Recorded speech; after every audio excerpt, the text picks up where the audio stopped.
মার্টিনে এই যে শীতকালটাই ওরা অ্যালাউ করে যেতে। আসেন আপনাকে নিয়ে যাই সেন্ট মার্টিনে, যে আমরা কি পমফ্রেট খাবো, পমফ্রেট মাছ খেতে, ইলিশ মাছ খেতে কোনো আপত্তি নেই শফিকুল ভাই। আমার একটাই জিনিস টেনশন, সেন্ট মার্টিনস আইল্যান্ড বা চট্টগ্রামে বসে যখন পমফ্রেট মাছটা আপনার বা প্রফেসর ইউনুস সাহেবের সাথে খাবো, তখন পাশে না আইএসআই এর কেউ থাকে, এমআইটি মানে টার্কির কেউ থাকে, বা এমএসএস চায়নার কেউ থাকে, সিআই এর কেউ থাকে। আমরা চাই তো সবার সাথে বন্ধুত্ব করতে, আপনার সাথে আসেন আপনি। না, আমার সাথে তো বন্ধুত্ব আছে, কিন্তু প্রবলেম হচ্ছে আপনারা একটু বেশি আই লাভ ইউ পাকিস্তান বলছেন, এটাই প্রবলেম। শফিকুল সাহেব, শহীবুল আলম এই মুহূর্তে রিপাবলিক বাংলায় এত ডেজিগনেশন, নাম তো ছোট, ডেজিগনেশন বিশাল হয়ে গেছে। না না, ডেজিগনেশন একটাই, আমি press secretary to the chief adviser, that is my designation, nothing else. Mohammad ইউনুসের টিমের প্রধান ব্যাটসম্যান, ডেপুটি, মানে মোহাম্মদ ইউনুসের ডেপুটিও বলা যায়। এই যে ভারটা, এটা কি কাটার মুকুট, না এটা একটা সুন্দর গোলাপের সিংহাসন? না, এটা একটা অপরচুনিটি টু ওয়ার্ক উইথ আমার মনে হয় যে বাংলাদেশের ফাইন্যান্স মাইন্ডের সাথে কাজ করার যে একটা সৌভাগ্য, আমি সেভাবে দেখছি, এবং আমি খুব গৌরবান্বিত যে আমি ওনার সাথে কাজ করতে পারছি। আচ্ছা, আমাকে একটা কথা বলুন শফিকুল সাহেব, মানে এই মুহূর্তে বাংলাদেশ যেভাবে চলছে সেটাতে আপনি নিজে হ্যাপি? মানে এত ক্রিটিসিজম, এত সমালোচনা, সারা দিন ধরে সমালোচনা। এই ক্রিটিসিজম তো আসছে ওপার থেকে, আমাদের এখানে তো সবাই হ্যাপি। বাংলাদেশের economy made a massive comeback, export grow করছে, বাংলাদেশের কারেন্সি স্ট্যাবিলাইজ হয়েছে, ফুড ইনফ্লেশন গত বছর ছিল 14%, এবছর সেটা 7% এসে ঠেকেছে, তারপরে জব গ্রোথ হচ্ছে। আমরা তো আর যেই প্ল্যান আমাদের ছিল, এই গভর্নমেন্টের মেজর যেই তিনটা বড় কাজ, রিফর্ম, ইলেকশন এবং trial and accountability, justice and প্রত্যেকটা কাজই তো খুব সুচারুভাবে সম্পন্ন হচ্ছে। ইউনুস সাহেব কেমন আছেন? ইউনুস সাহেব কেমন আছেন? উনি খুবই ভালো আছেন। উনি মানে অনেকটাই ভারমুক্ত, বিকজ যে কাজগুলো উনি নিয়েছিলেন করার জন্য সেগুলোর কাজ প্রায় সবগুলোই শেষ হয়ে গেছে। আমরা বলবো যে রেকর্ড, গত 15 মাসে রেকর্ড পরিমাণ ল এনাক্টেড হয়েছে, রেকর্ড পরিমাণ পলিসি এনাক্টেড হয়েছে, এবং আমরা বলবো যে বাংলাদেশের একটা ফিউচার, যে বাংলাদেশ, নতুন বাংলাদেশ যে গড়ার একটা অঙ্গীকার এই ইন্টারিম গভর্নমেন্ট নিয়েছিল, সেটার অনেকাংশেই আমরা অ্যাচিভ করতে পেরেছি। এখন এটার একটা ফাউন্ডেশন দেওয়া গেছে, এবং আমরা মনে করছি যে এই ইলেকশনের মাধ্যমে যে নতুন গভর্নমেন্ট আসবে তারা বাকি কাজটা করবে। বাংলাদেশ নিয়ে শো করলে, ময়ূক, বাংলাদেশ নিয়ে শো করলে একটা প্রবলেম হয় শফিকুল সাহেব।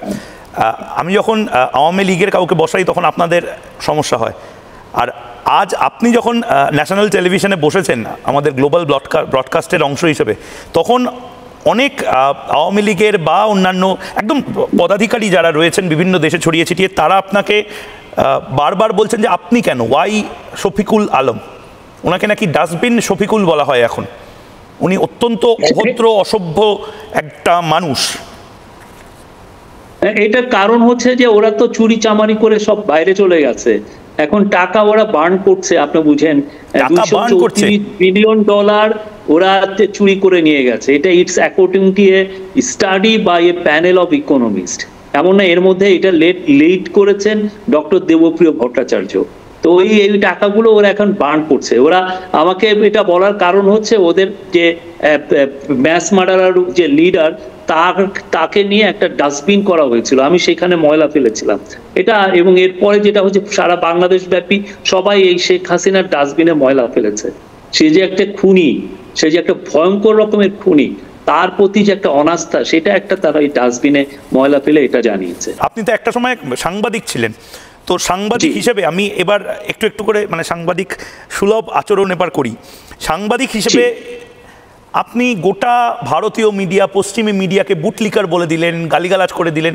ইন্ডিয়ান মিডিয়া যেটা হয়েছে, আওয়ামী লীগ যে কথাগুলো বলে সেগুলো একটা চোখ বুঝে ওইটা মেনে নেয়। তো ফলে হচ্ছে যে আওয়ামী লীগের মানে ইন্ডিয়ান মিডিয়ার যে আচরণ, এটা খুবই আমাদের কাছে শকিং লাগে, যে তারা একটা বক্তব্য সে একটু ভেরিফাইও করে না, যে একটা আওয়ামী লীগের এই কথাটা বললো, এটা তো ভেরিফাই করতে হবে।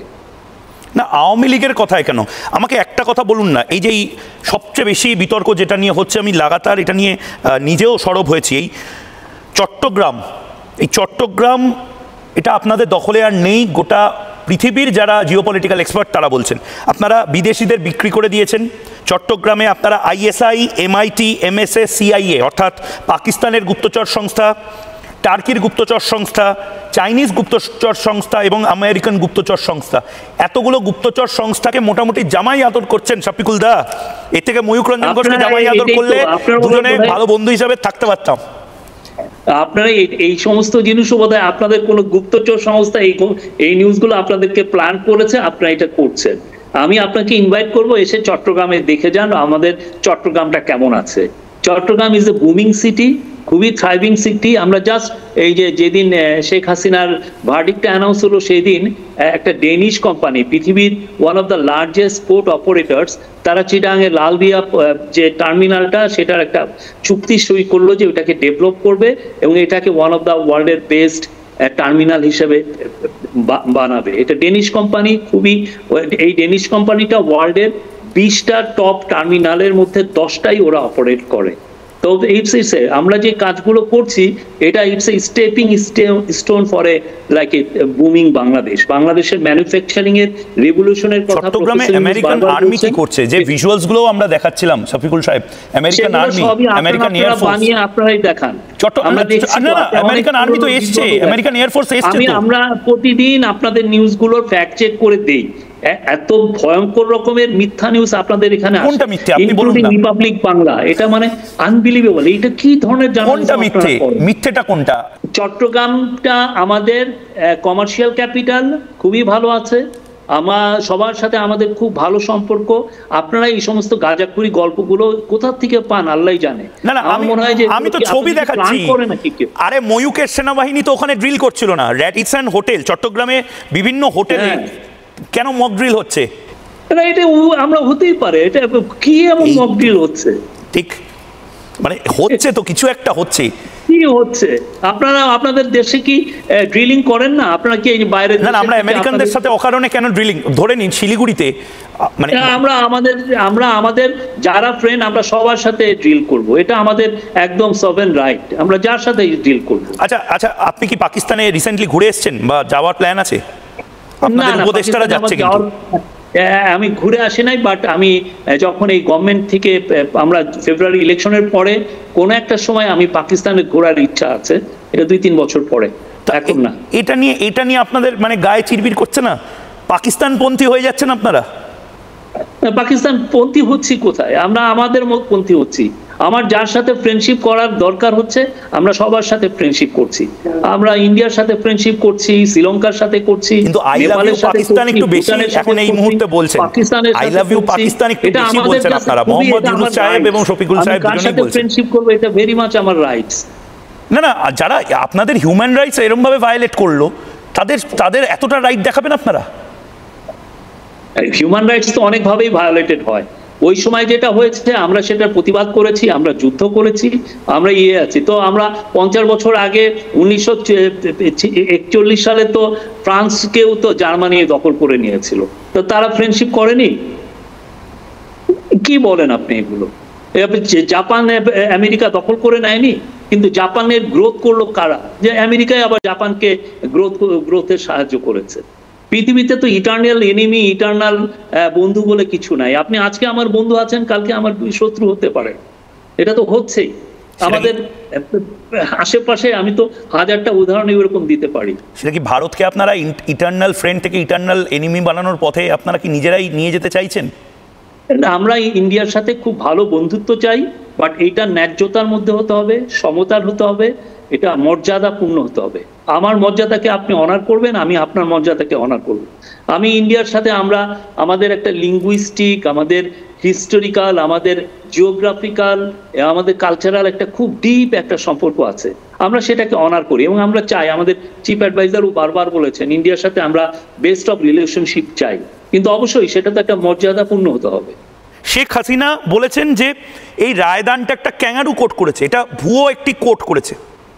এই কোটটা সেই করে দিয়ে গেছে, এবং সেই যখন এটা করতো, সে যখন এইটাকে দিয়ে ফার্স্টে শুরু করেছিল সেটা সেই সময় ক্যাঙ্গারু কোট ছিল। আমরা এসে ইন্টারন্যাশনাল এক্সপার্টকে নিয়ে এসে এটাকে আরো রিফর্ম করে এটা আরো বেটার করেছি।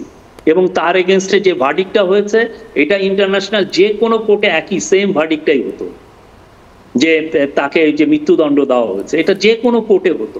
উনি অর্ডার দিচ্ছেন, বাচ্চা বাচ্চা ছেলে মেয়ে, রিয়া গো তাকে হত্যা করা, মানে উনি হত্যা হয়েছে 6 বছরের মেয়ে, আব্দুল আহাদ সে 4 বছরের ছেলে, সে খুন হয়েছে। এরকম শত শত ছেলে মেয়েকে উনি হত্যা করেছেন। কিন্তু আসাদুজ্জামান খান কামাল স্বরাষ্ট্রমন্ত্রী তিনি তো বলছেন যে একদম নির্দিষ্টভাবে জামাত মনোভাবাপন্ন বিচারক হিসেবে নিযুক্ত হয়, কোর্টের চেয়ারম্যান সাহেব বাড়ি বসে রায় লেখেন, যাকে আইনজীবী হিসাবে দাঁড় করানো হয় সে রাস্তায় নেমে বলেছিল শেখ হাসিনার ফাঁসি চাই, কোনো সাক্ষীদের জেরা হয়নি, কোনো ময়নাতদন্ত হয়নি। আমি বলবো যে উনি আপনি জানেন তো ওনার নামটা কি? ওনাকে বলা হয় ঢাকার কসাই। উনি যে প্রায় 10টা বছর বাংলাদেশের হোম মিনিস্টার ছিলেন। এই 10টা বছর হেন কোনো কিলিং নাই উনি করেন নাই। মানুষ উনি গুম করেছেন কত, আপনার হিসাব আছে? 4000 লোক গুম হয়েছে। একজন অন্ধ প্রকোষ্ঠীতে 8-10 বছর ছিল, এবং যাদেরকে গুম করা হয়েছে তাদেরকে বলেশ্বর নদীতে নিয়ে যেয়ে পেট কেটে তাকে বালির বস্তা দিয়ে তাকে ডুবিয়ে দেওয়া হয়েছে। এটার এখন একের পর এক বের হচ্ছে। উনি ছিলেন, he is the master mind. উনার হাত দিয়ে এই কাজগুলো হচ্ছে, এবং আপনারা তাকে প্ল্যাটফর্ম দিয়ে তাকে আপনারা আবার ইন্টারভিউ নিচ্ছেন। কত বড় একটা খুনিকে আপনি তার ভয়েসটাকে অ্যাম্পলিফাই করছেন। উনি হচ্ছেন ঢাকার কসাই। আপনি জিজ্ঞেস করবেন এসে ঢাকার মানুষদেরকে, ঢাকায় সবাইকে চিনে, উনি হলো ঢাকার কসাই। আমি তো ঢাকায় যাওয়ার ইচ্ছা প্রকাশ করছি, আপনারা আসেন, মোস্ট ওয়েলকাম। আরে আসতে দিচ্ছেন কোথায়? আমি শুনেছি 42 রকমের, আমি ভেবেছিলাম শফিকুল সাহেব, মোহাম্মদ ইউনুস এবং আপনার সঙ্গে 42 রকমের ভর্তা খাবো। এখন আন্তর্জাতিক মিডিয়া বলছে 42 রকমের টেরার গ্রুপ বা জঙ্গি গোষ্ঠী তুমি পাবে বাংলাদেশে। লস্করে তৈবা, আল কায়দা, জামাতুল দাওয়া, জামাতুল মুজাহিদ্দিন, আনসারুল্লাহ বাংলা, সবাইকে তো ছেড়ে রেখেছেন। আওয়ামী লীগের যারা ওই যে পুলিশ লীগ ছিল তারা এগুলো খুব রসায় এগুলো বানাতো, নিজেরাই বানাতো, যে কিভাবে জেএমবি, নিউ জেএমবি ছিল, কিন্তু এটাকে আবার নিউ জেএমবি বানিয়েছে, আবার কি জামাতুত সার্কিয়া অনেক বানিয়েছে। আমরা অস্বীকার করছি না যে আমাদের এখানে এক্সট্রিমিস্টদের কিছু জায়গায় টাইনি নাম্বার অফ এক্সট্রিমিজমের কিছু আছে, কিন্তু এই ক্ষেত্রে আমাদের জিরো টলারেন্স। আচ্ছা, লস্করে তৈবা নেই আপনি বলছেন বাংলাদেশে? কেন থাকবে? আমরা কি আমাদের দেশে কোনো এক্সট্রিমিজমের মিনিমামও যদি প্রেজেন্স থাকলে সেই ক্ষেত্রে আমরা গভর্নমেন্ট ভিজিলেন্ট আছে, এই ক্ষেত্রে আমাদের জিরো টলারেন্স। শফিকুল সাহেব, আমি জানি না আপনারা কিভাবে এটা রিয়্যাক্ট করবেন, কিন্তু শেখ হাসিনা নামটা ভাইরাল। শেখ হাসিনা কিছু বলছেন মানে সেটা ভয়ঙ্কর ভাইরাল হয়। শেখ হাসিনা মিথ্যা কথা বলছে, আপনারা তো সত্যি কথা বলছেন, প্রফেসর ইউনুস সত্যি কথা বলছে ধরে নিলাম। সত্যিটা কি? অবশ্যই American deep state, Bill Clinton foundation, George Soros, তাদের কোনো ভূমিকা নেই তার মানে বলছেন আপনারা? কেন? এখানে millions of people, millions of young. Meticulous ডিজাইনটা কি? মেটিকুলাস ডিজাইনটা হচ্ছে পুরো বাংলাদেশের লাখ লাখ ছেলে মেয়ে তারা নেমে হাসিনাকে বলেছে এনাফ ইজ এনাফ, তাকে একদম ঘাড় ধরে নামিয়ে ফেলেছে। এটা একটা স্কুল না, একটা বিশ্ববিদ্যালয় না, বাংলাদেশের প্রত্যেকটা ইউনিভার্সিটি, বাংলাদেশের প্রত্যেকটা কলেজ, বাংলাদেশের প্রত্যেকটা টেকনিক্যাল ইউনিভার্সিটি, বাংলাদেশের প্রত্যেকটা পলিটেকনিক, বাংলাদেশের প্রত্যেকটা মেডিকেল কলেজ, বাংলাদেশের প্রত্যেকটা শহর, এমন কোন জায়গায় নাই যে তার এগেইনস্টে আন্দোলন হয়নি। তাদের ফান্ডিং কারা করলো? এটা এত সর্বব্যাপী। তাদেরকে দাদা একটা বিরিয়ানির প্যাকেট, একটা জলের বোতল দেওয়ার জন্য যে পরিমাণ টাকার দরকার হয় সেটা তো একজন নর্মাল ছাত্রছাত্রীর কাছে থাকে না। এটা হচ্ছে আপনি যে কথাটা বললেন, এটা হচ্ছে মানুষ টাকা দিয়ে আপনি রক্ত কিনতে পারবেন না, মানুষ বুক চেতিয়ে রক্ত দেয় না। এগুলো যারা বলে এরা হচ্ছে ওই ধরনের ছিল। আর উনি আসলে এই কাজগুলো তো উনি করেছেন, উনি সারা জীবন আরেকটা দেশের মদতপুষ্ট হয়ে এই কথাগুলো বলেন। আমরা জানি তো উনি কার সাথে আতাত করেছেন, কিভাবে একটা এইখানে পাপেট ছিলেন, আমরা এটা দিয়ে বাংলাদেশের মানুষ তো জানে। না, কিন্তু উনি তো এটাও বলেছেন যে সেন্ট মার্টিনসটা না দেওয়াটাই কাল হয়ে গেল। উনি বলেছেন তো, একদম ইন্টারভিউতে বলেছেন, সেন্ট মার্টিনস যদি দিয়ে দিতাম তাহলে এত কিছু হতো না। ইন্টারভিউতে বলেছেন 2024 সালে, এই জুলাইয়ের আগে। এইরকম গাঁজাখুরি গল্প উনি ছাড়া আর কেউ বলতে পারেন না। আমেরিকার সেন্ট মার্টিনস নিয়ে বাংলাদেশের সাথে গত 54 বছরে একটা শব্দ চালাচালি করেনি যে আমার এইখানে দরকার। এই যে এই ধরনের যে গাঁজাখুরি গল্প আপনারা বলেন, আর আপনারা ইন্ডিয়ান মিডিয়া এটা বিশ্বাস করে বসে। ইন্ডিয়ান মিডিয়া হাসিনা যা বলেই ভাবে যে এটা ওহি। কি বলছেন? আপনার তো সবচেয়ে বেশি রাগ হয়েছে ওয়েস্টার্ন মিডিয়ার প্রতি। পশ্চিমী মিডিয়া আর ময়ূক একই ভাষায় কথা বলছে। আপনি বলছেন সারা পৃথিবী খারাপ, আপনি ভালো, আর মোহাম্মদ ইউনূস সাহেব ভালো। আমরা সত্য বলছি। আপনি এই জন্য আসেন, এসে দেখেন। আপনি যদি কোনো ডিপ্লোম্যাট বাংলাদেশে যারা আছে, যারা ইউএসএ বাংলাদেশের অ্যাম্বাসাডার ছিল বা বাংলাদেশের ইউএস ডেস্কটা দেখেছে গত 50-54 বছর, কেউ যদি আপনার এই কথাটা বলে, এটা হচ্ছে হাসিনার এগুলো নিজে নিজে বানান, নিজে নিজে মিথ্যা কথা বলেন, নিজে নিজে ওটা বিশ্বাস করেন। আর উনি দেখেন যে ইন্ডিয়ান মিডিয়াগুলো এগুলো বলে খুব খায়, তো ইন্ডিয়ান মিডিয়াগুলোকে এগুলো বলেন। আচ্ছা, আপনি বারবার আমাকে বলছেন, আমাকে বাংলাদেশে যেতে, ঢাকায় যেতে। আমি আসবো, কিন্তু আসার পরে আমার যদি ইচ্ছা করে ধানমন্ডিতে যেতে, 32 নম্বর ধানমন্ডি, সেটা তো আপনারা যা অবস্থা করে দিয়েছেন।